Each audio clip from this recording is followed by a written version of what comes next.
Allah'ın salamı olsun bizi izləyən hər kəsə. Bugün mən sizlər üçün Ceyran gülünün, bizlər buna balma gül də deyirik, bunların açması üçün sizə mən deyəcəm, mən necə edirəm ki, bax, mən belə Ceyran güllərim, bax, belə gözəl şəkildə açırlar. Bax, görsünüz tomurcuqları. Bax, gözəl belə tomurcuqları var. Yayı, qışı belə açırlar. Mən onun sirrini sizə deyəcəm. İnşallah ki, sizin də gülləriniz belə bu gözəllikdə olar. Həm belə yarpaqlarını görürsünüz, canlı, belə qəşəng. Onların açması üçün biz nə eləyirik? Bax, belə canlı olması üçün yediyimiz meyvələrin banan qabığı, alma qabığı, onları bir qaba töküb üstünə 2 litr, 3 litr su tökürük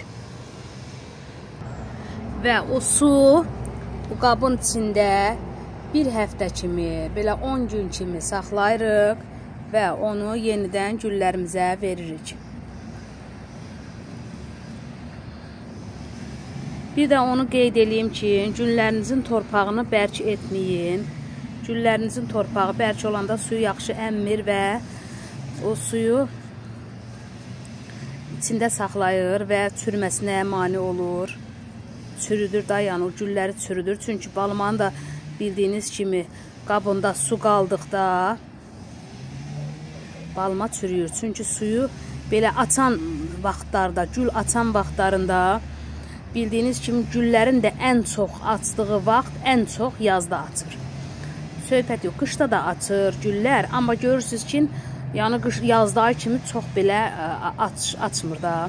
Ona görə də yazda suyu çox veririk, amma qışda onun suyunu biraz azaldırıq. Həm də yazda olsun, o güllərdə ki, torpağında su qaldısa, o çürüdəcəkdir. Amma onun torpağı torf olanda suyu yaxşı əmir. Ona görə də torpaqlarınızı yaxşı eləyin ki, gülləriniz də yaxşı inkişaf eləsin, bax, belə tomurcuqları çox olsun.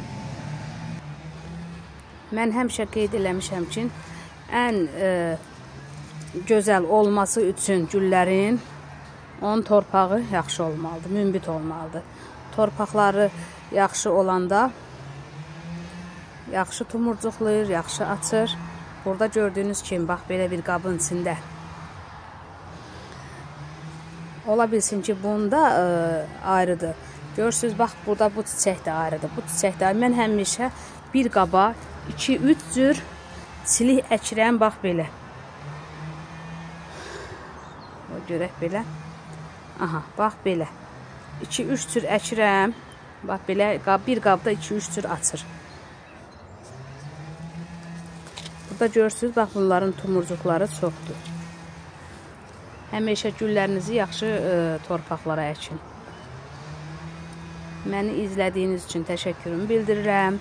Kanalıma abunə deyilsə, kanalıma abunə olmağınızı xahiş eləyirəm və rəylərinizi gözləyirəm. Siz necə eləyirsiniz? Siz nə tər əkirsiniz? Ya mənə sualınız varsa, sualınızı verə bilərsiniz. İnşallah ki, bütün suallara cavab yazıram. Allahın amanında olun inşallah.